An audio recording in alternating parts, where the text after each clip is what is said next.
ఇవాళ ఈ ప్రాంతంలో ప్రపంచ దేశాలలో దిగ్గజ కంపెనీలైన అది గూగుల్ కావచ్చు, ఇన్ఫోసిస్, మైక్రోసాఫ్ట్ కావచ్చు, ఇట్లా చెప్పుకుంటూ వెళ్తే 500 ఫార్చ్యూన్ కంపెనీలలో 85 ఫార్చ్యూన్ కంపెనీలు ఇవాళ ఈ ప్రాంతంలో షేర్లింగంపల్లి నియోజకవర్గంలో వాటి కార్యక్రమాలు కొనసాగిస్తున్నాయంటే ఆనాటి ప్రధానమంత్రులు పివి నరసింహారావు గారు, అటల్ బిహారీ వాజ్పేయి గారు తీసుకున్న నిర్ణయమే ఈ రోజు ఈ నగరం ఒక మహానగరంగా రాణించడమే కాదు, ప్రపంచ దేశాలలో ఉన్న దిగ్గజ కంపెనీలు ఇవాళ ఈ ప్రాంతానికి వచ్చినాయి. లక్షలాది మంది నిరుద్యోగ యువకులకు ఉద్యోగ ఉపాధి అవకాశాలు కల్పించినాయి. ఇదే కాదు, ఇవాళ ఈ తెలంగాణ ఆర్థిక ఆదాయంలో దాదాపుగా 60-65% నగరం నుంచే ఆదాయం వస్తుంది. ఆ ఆదాయమే ఈరోజు తెలంగాణ రాష్ట్ర అభివృద్ధికి మనం వినియోగించుకుంటున్నాం. మరి అలాంటిది ఈ నగరాన్ని ఇంకా గొప్ప నగరంగా తీర్చిదిద్దాలన్న ఆలోచన మళ్ళీ శ్రీమతి సోనియా గాంధీ గారి నేతృత్వంలో ఏర్పడ్డ తెలంగాణ రాష్ట్రంలో ప్రజాపాలన ఇందిరమ్మ రాజ్యం వచ్చిన తర్వాత 2023 డిసెంబర్ 7 నాడు మళ్ళీ అదే సంకల్పంతో అభివృద్ధి పదం వైపు నడిపించాలని మేము ముందుకు వచ్చినాం. దాంట్లో భాగంగా అరకపూడి గాంధీ గారు కావచ్చు, మహేందర్ రెడ్డి గారు కావచ్చు, గద్వాల విజయలక్ష్మి గారు కావచ్చు, డిప్యూటీ మేయర్ కావచ్చు, లేదా వేదిక మీద ఉన్న చాలా మంది కార్పొరేటర్లు ఈ నగర అభివృద్ధిలో భాగస్వాములం అవుతాం, మీకు అండగా నిలబడతాం, మీరు చేసే ప్రయత్నానికి మేము సంపూర్ణంగా సహకరిస్తామని చెప్పి ఈరోజు ఈ ప్రజాప్రతినిధులందరూ కూడా ముందుకు వచ్చి ప్రభుత్వం చేసే అభివృద్ధి కార్యక్రమాల్లో భాగస్వాములు అవ్వడమే కాదు, వాళ్ళ అనుభవాలను వాళ్ళ సూచనలను ఈరోజు ప్రభుత్వానికి అందిస్తున్నారు. వాళ్ళందరూ అభివృద్ధిలో భాగస్వాములు కావాలి. ఈ నగరం ఒక గొప్ప నగరంగా అభివృద్ధి చెందాలి. ఈ నగరం బెంగళూరుతోనో, ఢిల్లీతోనో, ముంబైతోనో, చెన్నైతోనో పోటీ కాదు. ఈ నగరం న్యూయార్క్తోనో, టోక్యోతోనో, జపాన్తోనో పోటీ పడాలి. సింగపూర్ అంత గొప్పగా ఎదగాలి అని వీళ్ళందరూ ముందుకొచ్చి ఈనాడు ఈ ప్రభుత్వానికి అండగా నిలబడి ముందుకు వెళ్తున్నారు. ఎప్పుడైనా మంచి పనులు చేసేటప్పుడు ఇవాళ వీళ్ళే కాదు, ఆనాడు దేవతలు యజ్ఞాలు చేసినప్పుడు కూడా రాక్షసులు వచ్చి ఆ యజ్ఞానికి భంగం కలిగించడానికి ప్రయత్నం చేసిండ్రు. అంత మాత్రాన దేవతలు చేసే యజ్ఞాన్ని ఎక్కడ వాళ్ళ అవంతరాలు కల్పించిన ఆగిపోలేదు. ఈరోజు ఈ నగరాన్ని ఒక మహానగరంగా న్యూయార్క్, టోక్యో లాంటి నగరాలతో పోటీ పడే విధంగా మేము చేసే అభివృద్ధిలో ఎవరు అడ్డుపడ్డా కూడా అడ్డంకులను తొలగించుకుంటాం, అవాంతరాలను అధిగమిస్తాం. ఈ నగరాన్ని గొప్ప నగరంగా తీర్చిదిద్దడానికి ప్రణాళికలు తీసుకొని తెలంగాణ రైజింగ్ 2047 ప్రణాళికతోని ఈరోజు ముందుకు వెళ్ళాలని మేము నిర్ణయం తీసుకున్నాం. ఇవాళ ఇక్కడున్న ఫ్లోర్ లీడర్ రాజశేఖర రెడ్డి గారు కావచ్చు, మిగతా వాళ్ళందరూ కూడా మన ప్రణాళికల్ని ప్రజలకు తీసుకెళ్ళండి. మీరే ఈ కార్పొరేటర్లు, ఈ జంట నగరాల్లో ఉన్న ఈ శాసన సభ్యులే ప్రజలకు వివరించండి. ఈరోజు ప్రజలకు అభివృద్ధి కావాలి, ప్రజలకు రాజకీయాలతో సంబంధం లేదు. ప్రభుత్వానికి కూడా ఇప్పుడు రాజకీయాలు చేరుకోవాలనుకోవట్లేదు. ఎన్నికలు వచ్చినప్పుడే రాజకీయాలు, ఇప్పుడు అభివృద్ధిని చెయ్యడమే మా బాధ్యతగా భావిస్తున్నాం. అందుకే ఈరోజు ఔటర్ రింగ్ రోడ్డు ఇన్సైడ్ ఏదైతే హైదరాబాద్ నగరం ఉందో కోర్ అర్బన్ రీజన్గా ఇవాళ తీర్చిదిద్దాలని, ఔటర్ రింగ్ రోడ్డు నుంచి ఈరోజు రీజనల్ రింగ్ రోడ్డు దాదాపుగా 363 కిలోమీటర్లతోని రీజనల్ రింగ్ రోడ్డుని ఇవాళ RRRను మనం ప్రణాళిక చేసినాం. అక్కడి వరకు సెమీ అర్బన్ రీజన్గా రీజనల్ రింగ్ రోడ్డు అవతల మిగతా తెలంగాణ ప్రాంతాన్ని రూరల్ తెలంగాణగా 3 లేయర్లుగా ఈరోజు తెలంగాణ రాష్ట్రాన్ని విభజించాలనుకున్నాం. రాబోయే 100 రోజుల్లో కోర్ అర్బన్ రీజన్కి సంబంధించిన ప్రణాళికలు సిద్ధమవుతున్నాయి. ఆ ప్రణాళికలలో భాగంగా ఈరోజు ఢిల్లీ దేశ రాజధాని, పార్లమెంట్ అక్కడే ఉంది, ప్రధానమంత్రి గారు అక్కడే ఉన్నారు, కేంద్ర మంత్రులంతా అక్కడనే ఉంటారు.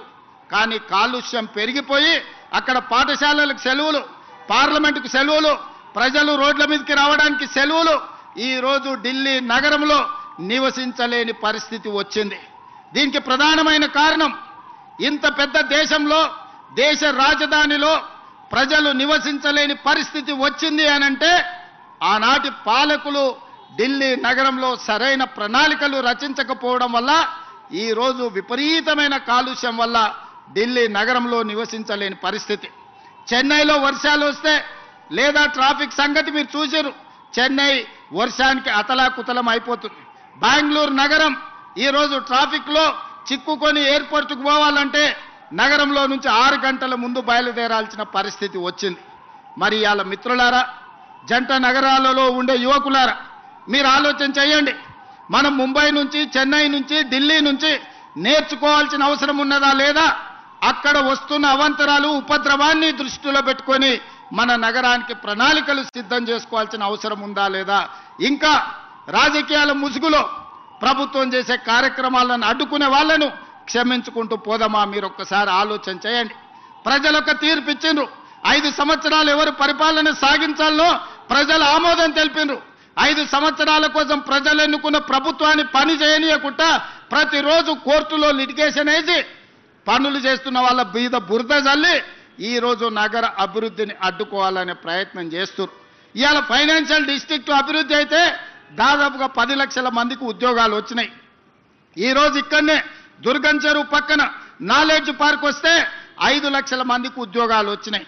అందుకే ఈరోజు గచ్చిబౌలి స్టేడియం పక్కన ఒక 400 ఎకరాల అభివృద్ధి చేస్తే ఇంకొక 5 లక్షల మందికి ఉద్యోగాలు కల్పించాలి, 1,00,000 కోట్లు పెట్టుబడులు తీసుకురావాలని విదేశీ పర్యటనలు చేసి అమెరికా, జపాన్, సౌత్ కొరియా లాంటి, సింగపూర్ లాంటి దేశాలలో పర్యటన చేసి దాదాపుగా 2,25,000 కోట్ల రూపాయలు పెట్టుబడులను ఆకర్షించి ఇవాళ సంస్థల్ని ప్రారంభించడానికి ప్రయత్నం చేస్తే ఈ రోజు పానకంలో పుడకలాక దాన్ని అడ్డుకున్నారు.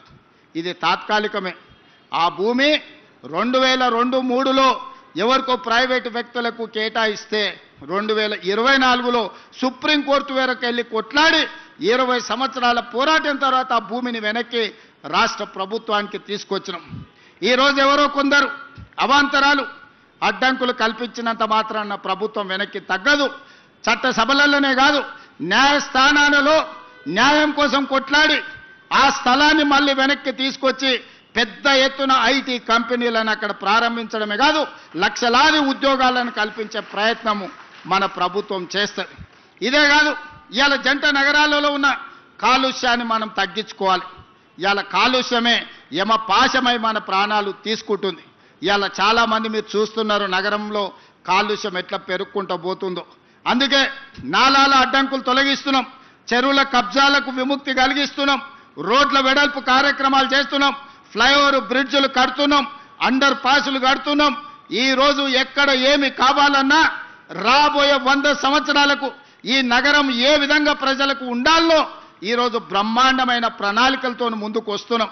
మా మిత్రులు పొన్నం ప్రభాకర్ గారికి నేను ఆదేశాలు ఇచ్చిన, నగరంలో ఆర్టీసీ బస్సులు, డీజిల్ బస్సులు ఎక్కువ కాలుష్యాన్ని వెదజల్లుతున్నాయి.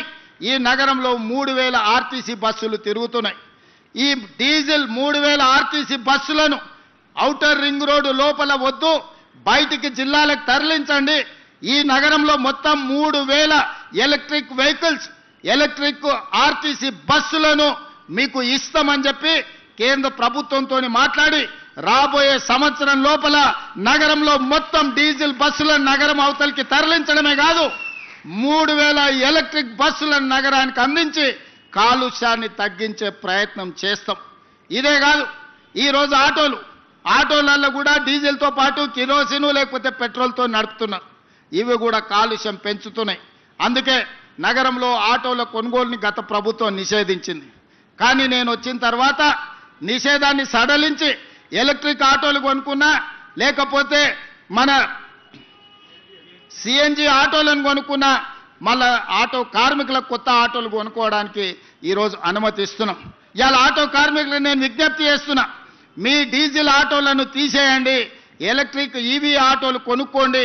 ప్రభుత్వం వైపు నుంచి కూడా మీకు సహకారం అందించే బాధ్యత తీసుకోవటం. అదేవిధంగా ఊబర్, ఓలా, ఆర్టీసీ మీ ట్యాక్సీలు నడుపుతున్న కార్ల వాళ్ళకు కూడా ఈరోజు ఏ కారు కొనుక్కున్నా ₹1 కూడా రిజిస్ట్రేషన్ ఛార్జెస్ వాటి మీద పన్నులు లేవు. ఈరోజు ఎలక్ట్రిక్ వెహికల్స్ ఎవ్వరు కొనుక్కున్నా, అదానీ, అంబానీలు, టాటాలు, బిర్లాలు హైదరాబాద్లో ఎలక్ట్రిక్ వెహికల్ కొనుక్కున్నా వాళ్ళ మీద ₹1 కూడా పన్ను లేదు. 100% పన్ను రద్దు చేసినాం. ఎందుకు అంటే ఈరోజు కిరాయికి నడిచే ఊలా, ఊబరే కాదు, పెద్ద పెద్ద బిర్లాలు, టాటాలు కూడా ఈరోజు ఈ నగర కాలుష్యాన్ని తగ్గించాలంటే పెట్రోల్, డీజిల్ కార్లు కొనొద్దు అని ఈరోజు ఈవీ వెహికల్స్కి ట్యాక్స్ ఫ్రీ చేసినాం. దేశంలో ఎక్కడ లేదు ఈ విధానం. అందుకే ఈరోజు నగరంలో కొనుక్కునే ప్రతి వెహికల్, ఈవీ వెహికల్ కొనుక్కోండి, మీకు ₹1 కూడా పన్ను పడదు. డైరెక్ట్ కారు కొనుక్కొని రిజిస్ట్రేషన్ చేసుకుంటే సరిపోతే మిగతా ఏ పన్నులు కట్టాల్సిన అవసరం లేదు. అసలైన తొలి వెలుగు. ఫాలో వాట్సాప్ @తొలి వెలుగు official.